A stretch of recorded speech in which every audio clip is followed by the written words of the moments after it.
Hi, and welcome to Deep Leadership. I'm your host, John Rennie. Well, most new managers are thrown into leadership positions with absolutely no training, and it shows. In this episode, executive coach Helen Young-McLaughlin shares how we can fix it. She explains why middle managers are the most overlooked, yet most critical leaders in your company, and how her 3 C's of communication can transform the way that they lead. Now, if you want to be a better boss and get more done through others, this is your episode. So, are you ready to dive in? Let's get started.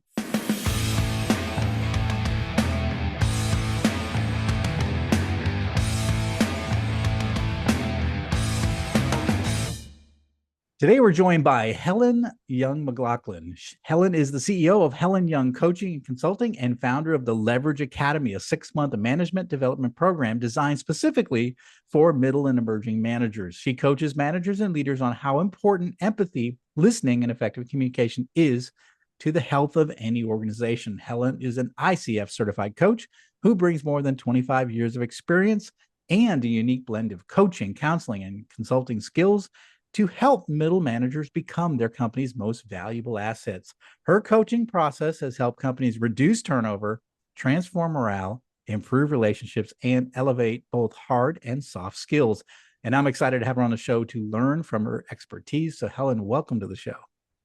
Thank you. Thanks so much for having me here. Oh, it's great to meet you. Great to have you on the show, and I'm excited to learn from your experience and the work that you're doing, especially for young and emerging managers. I think it's such an important field that you're working in. And just to get us started, us a little bit, how did you get involved in leadership development and communication in the first place? Because I think it seems to be everybody I talk to comes from a different perspective or the different place, and then they all kind of end up here. So tell us a little bit about your journey. And so I'll start off by saying it was not an intentional journey. Um, what happened was I was in burnout, and that's really how I got interested in this. So let me give you a little bit of background. I postgraduate degree, and I have a background in mental health counseling. I was working in an emergency room for about 5 years. Alongside of that, I was also consulting with a group in DC and happen to have a private practice. So you could smell the burnout as I'm talking about it, right? But what happened was, without truly recognizing it myself, I had a mentor and a manager that he one and the same. He pulled me aside and he had a very direct, candid conversation with me, highlighting what he was noticing. And he did it with such grace, such respect. And I really, truly felt like he cared. And it was not in the moment. I won't say in that conversation, I didn't have this epiphany, but afterwards, many years afterwards, and to this day, and this was over 20 years ago, I reflect on that particular conversation and thought, wow, Mm. he treated me so kindly. He was direct and truthful and kind of laid out, I don't remember all the exact words, but laid out what he was noticing, talked about burnout. And we had, it was somewhat emotional, but we had a really rich conversation around that. And I just remember thinking that was so powerful for me because it changed the way I started showing up. And probably we'll go into some of the things we talk about today. That's fantastic. And I always say that leadership matters, that we don't think of it that it does, like, oh, if you have the right strategy and you hire the right people, everything's going to go great. But just that story you told, it's just a manager making a difference, right? A leader making a difference. Spending time with Absolutely. with a person and recognizing there's a problem and having that frank conversation. And I know in my career, I've had leaders like that too, that I'm like, oh, I'll do anything for this person because of the way they treated me through a tough situation, and I think that Absolutely. absolutely that leadership matters. And I'm glad that you had that experience yourself and that you want to help others be able to be great leaders as well. I was just going to ask you, why have you focused? This is very interesting that you focus on middle and emerging managers. Why did you focus your efforts there? Because I think that's very interesting. Yes. So the reality is, I was in this position at one point, and the work that I did in the corporate sector, I had a lot of, interaction with different industries, different levels of leaders. Some were called supervisors, some, we interchanged these terms. But one thing that I noticed was we're putting people, and it didn't matter what industry, but the theme was we're putting people into these positions and having them figure it out as they go. Mm. And I could relate because I went through the same thing, whether it was budget, time, you name it, right? And so what happens?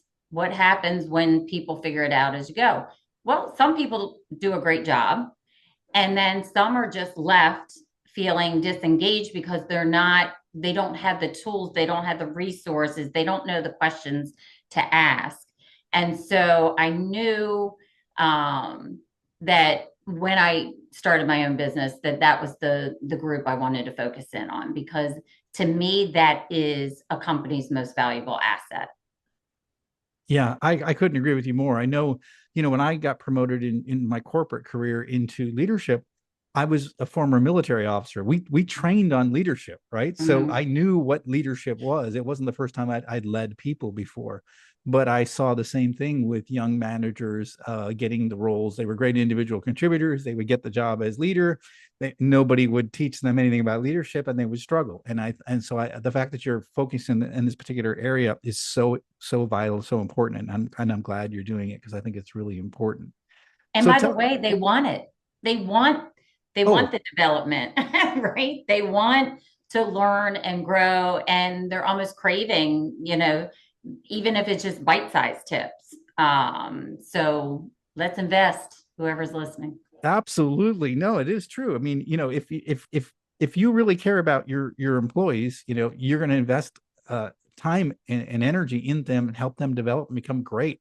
Why not? I mean, Right. they're a major part. In a lot of companies, it's your number one expense is your personnel expense. Why not get the most out of the people that work in your organization by developing them? It makes so much Absolutely. sense to me, but that seems to be like when you say that to a company, they're like, well, that's expensive. Like Right. it's more expensive if you don't train them, It right? is. It's much more expensive if you don't. Yeah. Absolutely. So I see that all the time and it frustrates me sometimes. But so, when we're talking about young leaders and maybe even experienced leaders, where do you think that they get wrong, especially when we talk about effective communication? Where do people make mistakes as leaders?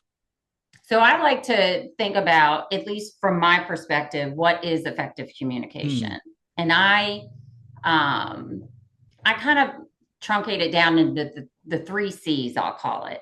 So first and foremost, connection, right? It not just not just connection to the person, although I will say that's incredibly important, but connection to the purpose or the why. And sometimes because we're running so fast and doing so many things, we think people are in our head and know where we're starting from. So I think that's important. Clarity is incredibly important. And then curiosity. That is a skill that I wish more people could strengthen. Well, they can, but I wish more companies would bring it in to talk about it. How important it is. We're such fixers and solvers, and we want to get things done and dusted. And yet, it's so important to learn how to dial it back and just ask a question versus making an assumption or not having the full context. So, I'd say first and foremost, effective communication to me are those three things. It's the connection, the clarity, and the curiosity. And I have a great example if I can share it real quick. Absolutely. So just last week, I had a team member or somebody that I'm coaching send out an email and two sentences, and the amount of time and energy that got focused in on those two sentences because it was rushed. And the Hmm. sentences was, we need to talk about project delays.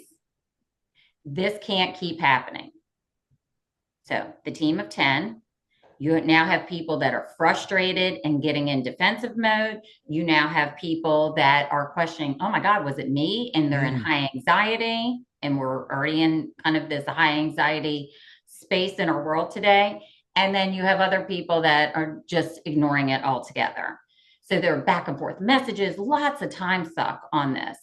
When in fact, if we use the 3 C's and took probably an additional 30 seconds to craft that message, maybe make it 5 sentences instead of 2, it could have been handled so differently. Mm. So, for example, something like, hey, team, I know we've been working super hard over the last few weeks, and there's a lot of moving parts. Thank you all so much for, all your efforts. I'm going to be setting up a meeting so that we can talk about these project delays. I'd love for you to think about where you're stuck, or what can move us forward. Come with some ideas. Period. Yeah. So effective communication. If we keep the 3 C's in front of us, hopefully it can help guide us through, less reactivity, more responsiveness. I think those three are just so powerful. And the one thing that really stood out to me when you said connection to the purpose and the why is that when I came out of the military and I went into my corporate life, right? Like when I was in the military, the mission was clear. Like it was very clear. So Right. the clarity was high, and the purpose and the why were high, right? It was Cold War. It was the Soviets. It was like we knew what to do. It's like do our mission, get everyone home safely, right? Right. And I remember like my first few years in corporate trying to figure out what's the mission. I could never figure it out. There was no clarity and there was no Mm. purpose. There was no why. And I remember just being sort of like kind of a little bit lost. Like I felt rudderless. Like I don't, Mm-hmm. what do you want me to work on? It's like, so one day it's scrap. We got to reduce scrap. We got to increase customer, response. We got to do this. I was like, okay, I don't really know what we're doing here. You say there wasn't very much clarity. And so I think you touched on something that's really important and that we can't allow that to go to chance. We have to be very clear about what it is. Why are we here? And what is the mission and what is your role in the mission? I think that's really something that we kind of miss out sometimes as leaders. We get busy and we forget about those things. And you can forget about it. And what you just described can lead to such frustration, and Mm. actually can lead and has led to turnover in a number of companies. Um, and what I think, we can do maybe a little bit better is, I'm just going to say, the power of the pause. Mm.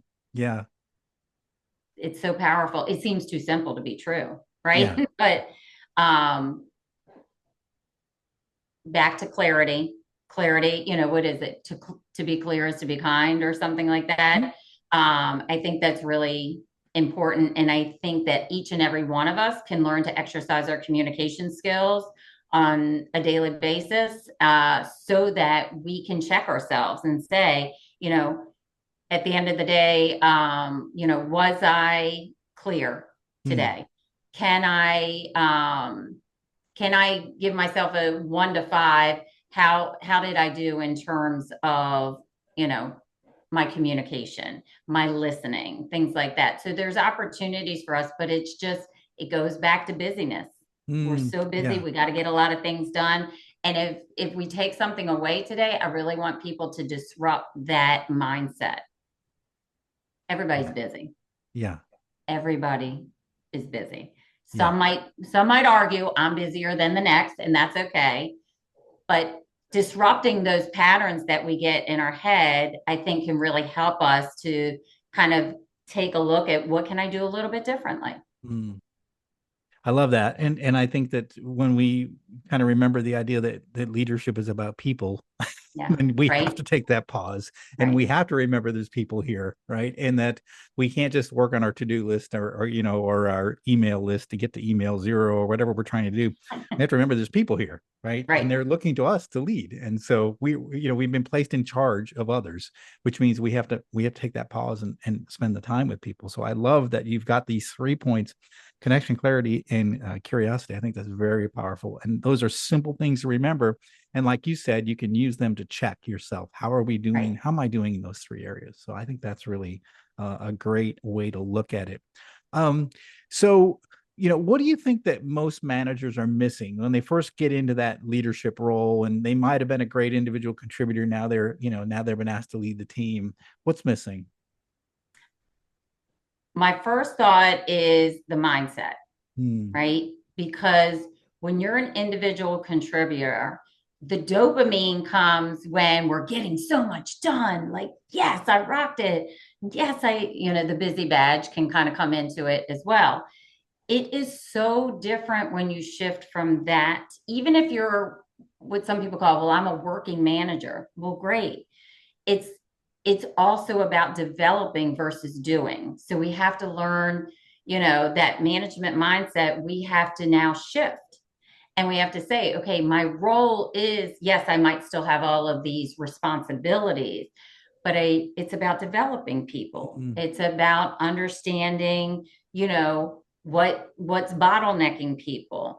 And one of the things, an actionable thing that people can do with this is learn how to delegate more effectively. Mm. The other thing is planning isn't a luxury, it's essential. And I think this is a big mind shift that I know a lot of the people that I've worked with that have had a hard time. So I'll say to any of your listeners right now, when you stop walking, driving, doing whatever you're doing, and you're in front of your calendar, do a calendar scan. Look at the next 2 weeks. And if you're stacked up and you don't have any space in between, offload a meeting where you can. Add in planning time in that space and allow yourself to either reflect, to work on some strategy, to think about who you need to develop, but make the time for that, because that is a big misconception that people have. And what they'll do is they'll put it at the end of the day or in their evening. And hey, if that's what you want to do with your evenings, that's fine. But give yourself some space. It can get done in the workday. You have to block it and then protect it. Yeah, I know, like for myself personally, when I get busy, when I start focusing on actions, right, and not Mm-hmm. people in planning, then I feel rattled. Like I feel like I can't be the best leader I can be because I'm working on, things that need to get done for the business. And the weeks where I have more space in my schedule that I can walk around and talk to my employees and Right. listen and be that have that curiosity. Well, how's it going with this new system we put in? Is it Right. working? Are you having some problems with it? Or is it what we thought it would be? These are like valuable conversations. Some people say, well, that's a waste of time. No, it's not. To me, that's like No. one of the most important things that I do in my day is to walk around and talk to my employees, right? I think that's so when I'm too busy, I feel like I'm missing I'm missing what's really happening in the business. And you're right, John. I always say that results come through relationships. So we have to make the time for those. And it's Yeah. possible.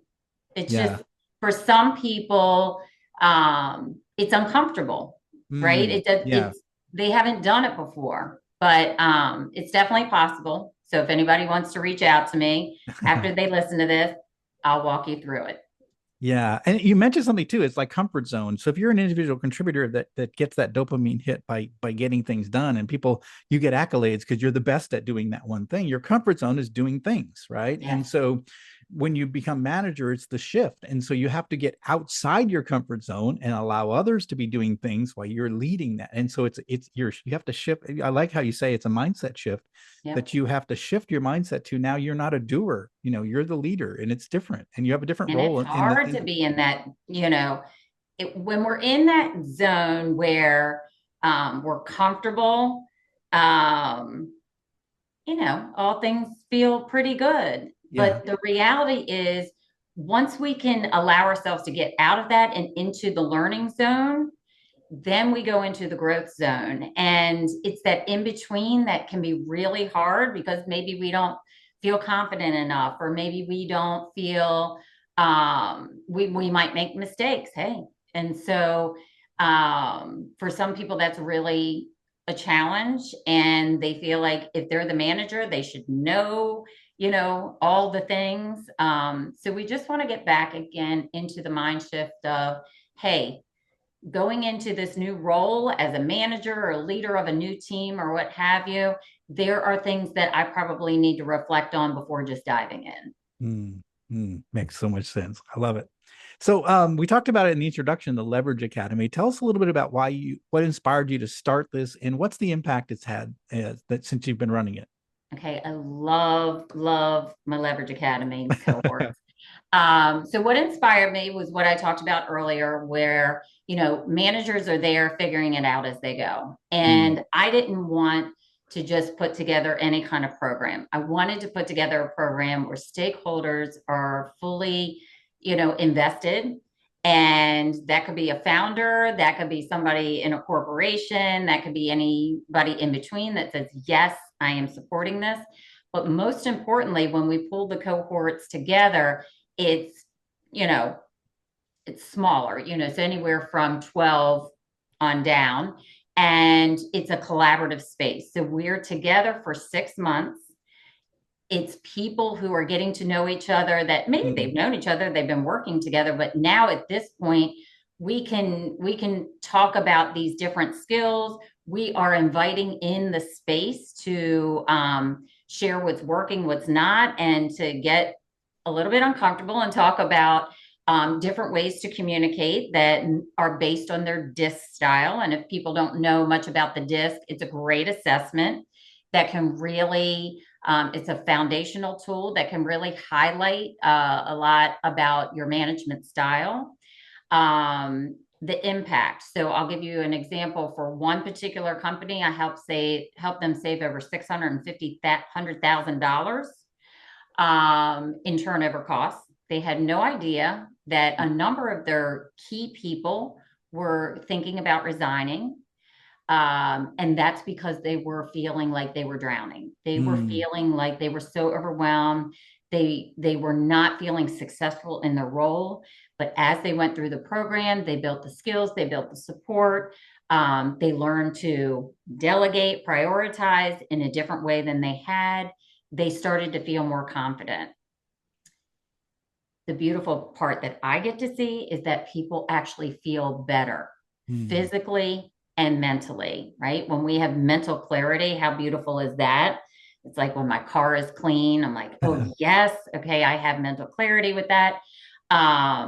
But that's what people are, sharing with me. On top of that, they have the skills that they need in the roles that they're either going in or that they're currently in. So better delegation, better communication. And I'd say the number one part of communication has been listening to understand versus listening to fix or solve. Mm.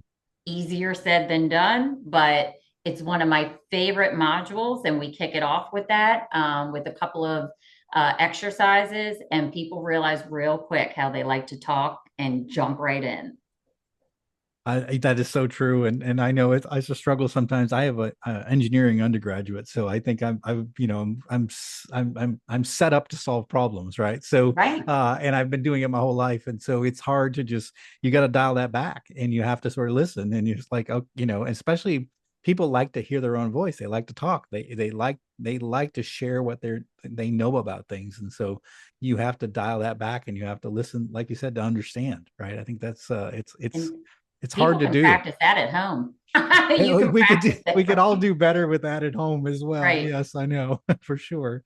Now, is the Leverage Academy, is this something that you establish with larger firms and they take a group of junior managers to put it through it, or can just anyone sign up for it? What's the process like?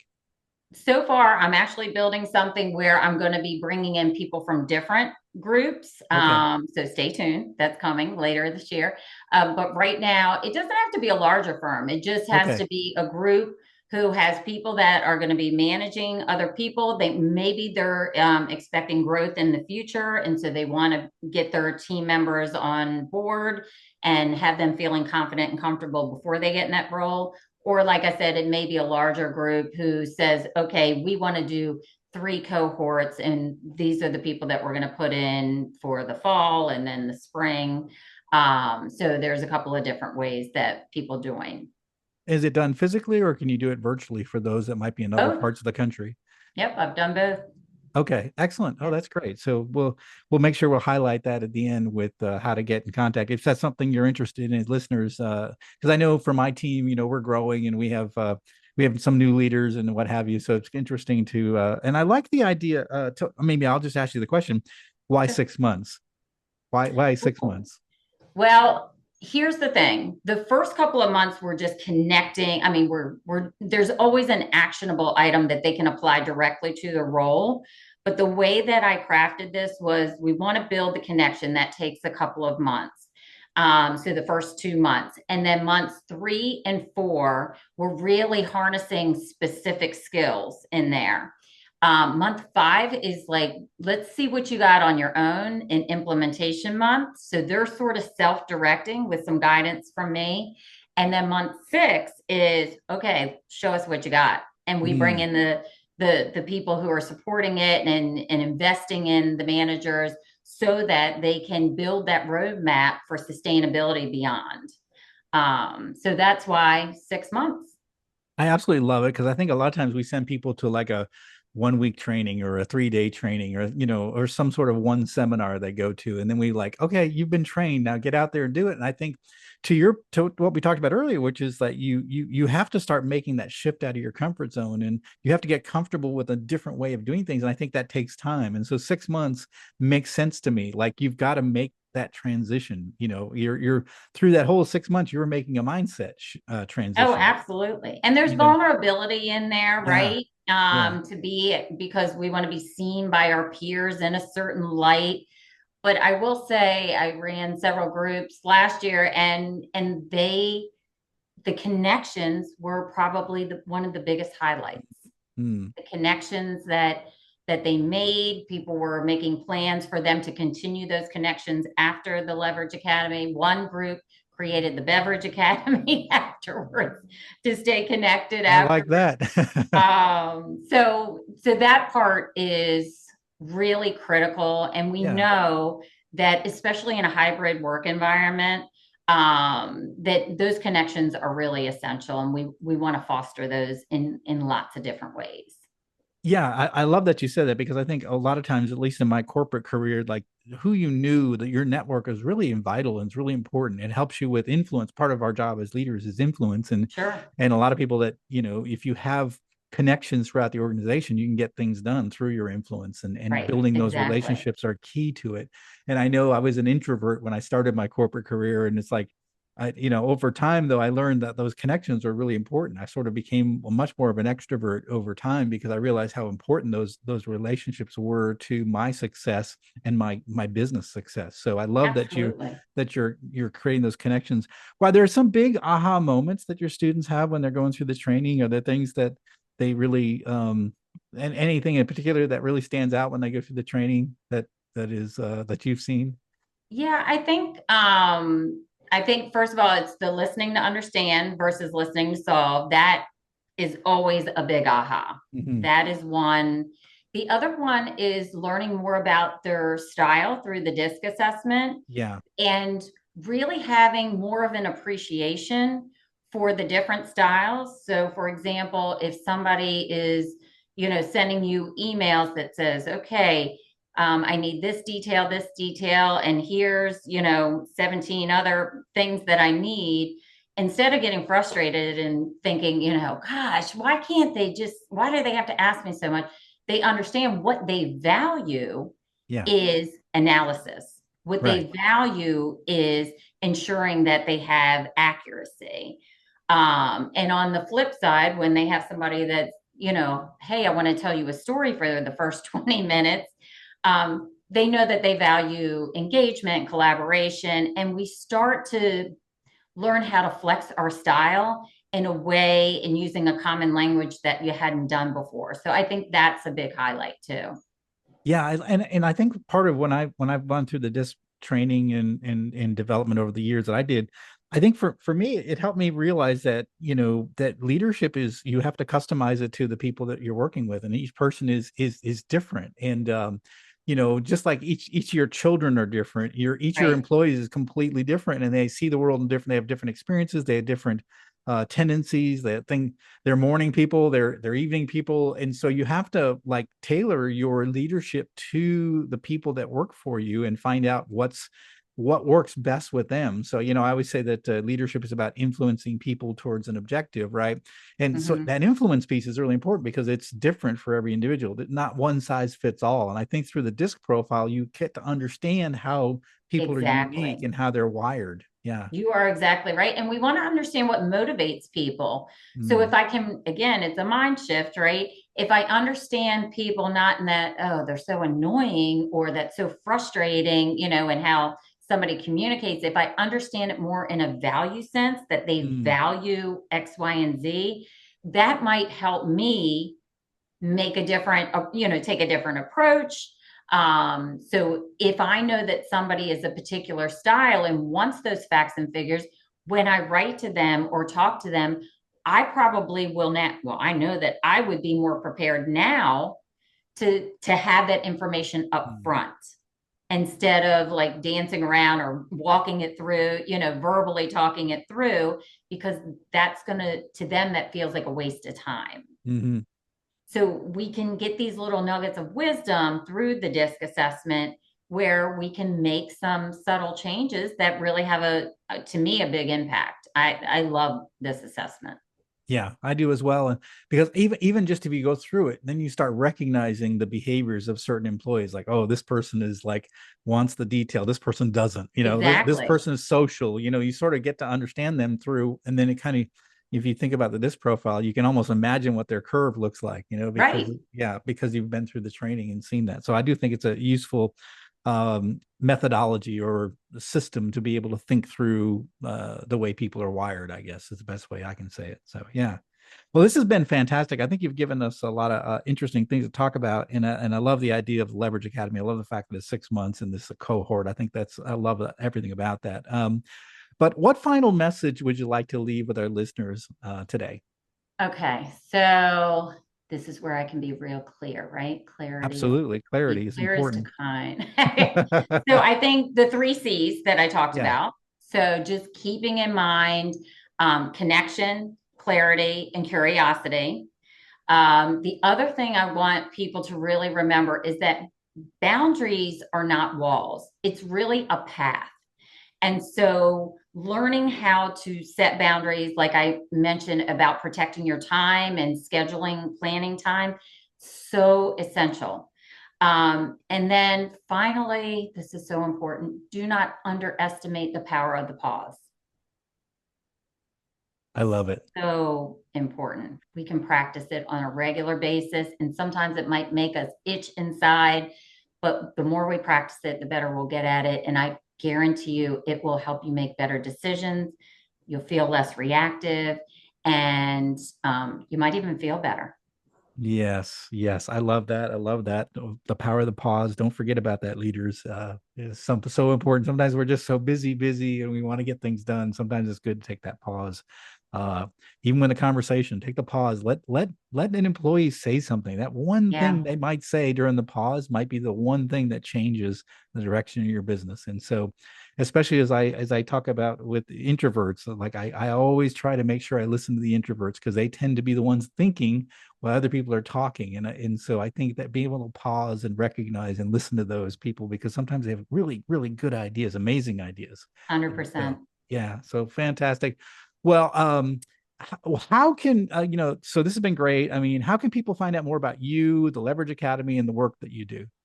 Yeah. So you can go to my website, helenyoungcoaching.com.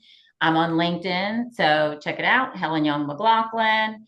And both places will have information where people can reach out to me directly, or if they're interested in the Leverage Academy, they'll find more information on there. Well, fantastic. We're going to put links in the show notes for all of Helen's resources. And I highly encourage you, if something in this discussion really stood out to you, if you're maybe a leader in your organization, you've got a bunch of young managers and you're like, why don't they get it? Well, maybe they need to go to the Leverage Academy. Maybe they need 6 months of intense, development of of leadership skills. Yeah. So, and these ideas of the three C's are really important with respect to communication. So don't forget about those things about connection, clarity, curiosity. So again, if something though stood out and you want to talk to Helen, The links are in the show notes. Reach out to her, talk to her, say you heard her on the show and you've got questions for her. And I'm sure she'll be happy to help. Right, Helen? Yes, absolutely. Well, thanks again for coming on the show. And thank you for sharing all of your experience and your knowledge on this particular subject. I appreciate it. Thanks, John. I appreciate you having me. Thanks again. Well, that is it for today. Thank you for listening to Deep Leadership. If you like this podcast, please subscribe and share so we can continue to build a world with better bosses. Until next time, this is John Rennie saying take care and lead well.